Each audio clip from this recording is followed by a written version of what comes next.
بمكونات بسيطة ديري الفال وحضري أروع طمينة للمولد النبوي. قد ما جربت بصح هاد الوصفة تجي بزاف بنينة وسهلة. تبعوا معايا الطريقة.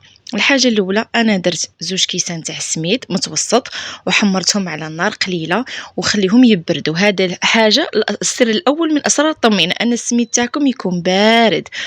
من بعد ندير كاس تاع زبدة ذوبته على النار وما نخليهش يغلي، من بعد نحيه ونعاود نزيد فيه كما راكم تشوفوا كاس تاع العسل، يعني بنفس الكيله عبرت.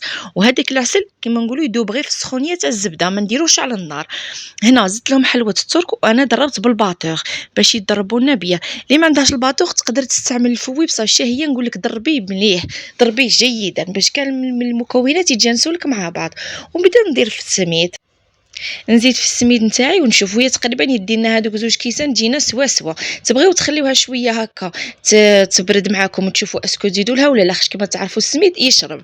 وهنا نروحوا لطريقه التزيين. انايا زينتها بهذا المكتبه تاع المولد النبوي هذه. شوفوا نتوما بزاف يجيوني يقول لي باللي تخسرنا، ما تحطوهاش مباشره على الطمينه تاعكم كما راكم تشوفوا.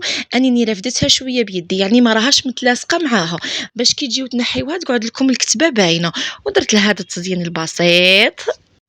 وبالنسبه لوصفه التقنيه العاديه وتقنيه تاع الشوكولا راني دارتهم مسبقا وغادي نبارطاجيهم لكم في ستوري.